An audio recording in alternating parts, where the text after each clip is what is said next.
merupakan setoran, itu istilahnya titipan dari berbagai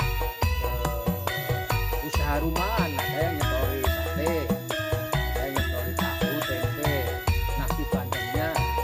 Sedangkan pemilik wedangan hiknya sendiri modalnya cuma seret, modal gelas, modal air.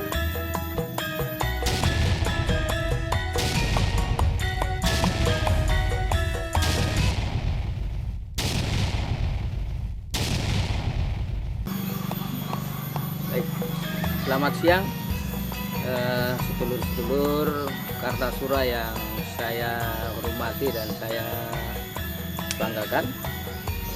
Jadi kali ini saya ingin bicara soal bagaimana Kartosuro dalam perspektif ekonomi.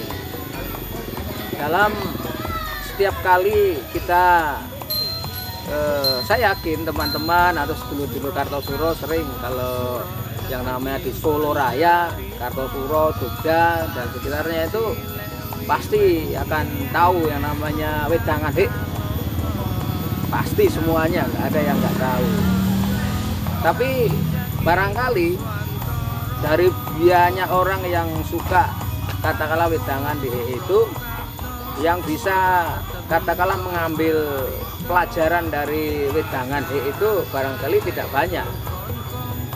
Apa yang ingin saya sampaikan di sini terkait dengan soal filosofi hik atau wedangan itu dalam konteks ekonomi.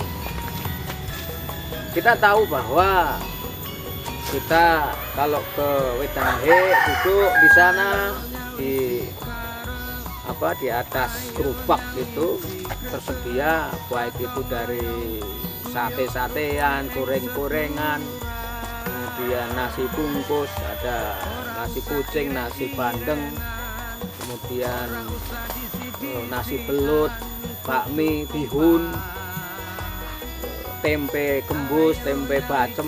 Itu kan semuanya bukan dari tukang hiknya sendiri. Itu merupakan setoran, itu istilahnya titipan dari berbagai usaha rumahan. Ada yang nyetori sate, ada yang nyetori tahu, tempe, nasi bandengnya. Sedangkan pemilik wedangan hiknya sendiri modalnya cuma seret, modal gelas, modal air. Nah, di situ ingin saya katakan bahwa ada pelajaran sangat luar biasa di situ menyangkut soal usaha atau ekonomi berbasis gotong royong. Coba perhatikan, kalau hiknya tidak laku, katakanlah sepi, maka sedulur-sedulur yang nyetori sate, nasi bandeng, gorengan dan sebagainya juga mereka akan kena imbasnya. Tapi kalau hiknya rame, itu mereka yang nyetori juga akan senang. Artinya apa? Di atas gerobak wedangan hik itu, disitulah ada filosofi, ada usaha gotong royong yang betul-betul saling menguatkan. Tidak ada di situ usaha tukang hik untuk membunuh usahanya mereka yang nyetori bandeng, nyetori sate dan sebagainya, nggak ada. Demikian pula mereka yang nyetori itu tidak ada usaha untuk saling membunuh.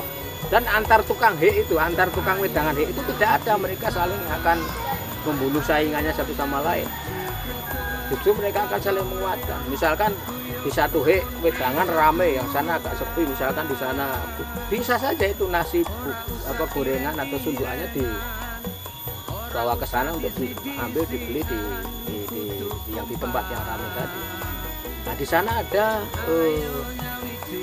pelajaran penting atau filosofi penting, itu saling menguatkan. Usaha itu bukan saling membunuh, tapi saling menguatkan. Itu usaha berbasis gotong royong. Nah, itulah filosofi yang mestinya kita tanamkan kepada para pelaku usaha, terutama di wilayah Kartosuro ini. Karena apa? Kalau kita katakanlah berasaskan Pancasila, berasaskan katakanlah kegotong royongan dan sebagainya, itu harus betul-betul masuk ke segala dimensi ekonomi, dimensi politik, dimensi budaya. Itulah bangsa kita di sana. Bangsa kita, terutama juga tentu saja kita sebagai bagian dari bangsa Indonesia, di dalam melakukan usaha ekonomi, di dalam melakukan usaha apapun itu mestinya bukan didasari untuk apa seperti filosofinya bangsa lain. Kita punya filosofi sendiri, filosofi yang adiluhung. Saya contohkan yang itu tadi, itu dalam perspektif kecil tapi pelajarannya, hikmahnya sangat besar. Nah, nanti bisa saja di usaha-usaha lain yang bukan misalkan usaha katakanlah konveksi atau usaha dalam produk-produk lain, bisa saja saling menguatkan gitu. Ada yang menyetor ini, ada yang menyetor ini untuk kemudian itu menjadi usaha bersama. Saya kira itu mungkin yang hari ini, siang ini bisa saya sampaikan, barangkali akan menjadi renungan kita semua bahwa apalagi kita semua masyarakat yang betul-betul didasarkan adalah pada nilai-nilai yang tentu saja itu berbeda dengan nilai-nilai filosofi bangsa lain. Bangsa kita ya mestinya filosofinya dalam usaha berekonomi perlu kita kembali ke dasar filosofi bangsa kita. Saya kira itu. Saya yakin kalau kita berusaha dengan berdasarkan ada filosofi yang kita yakini itu akan justru menjadi kekuatan, akan bisa membantu kita di dalam memahami sebenarnya apa sih usaha ini, sebenarnya apa sih kita berekonomi ini untuk apa.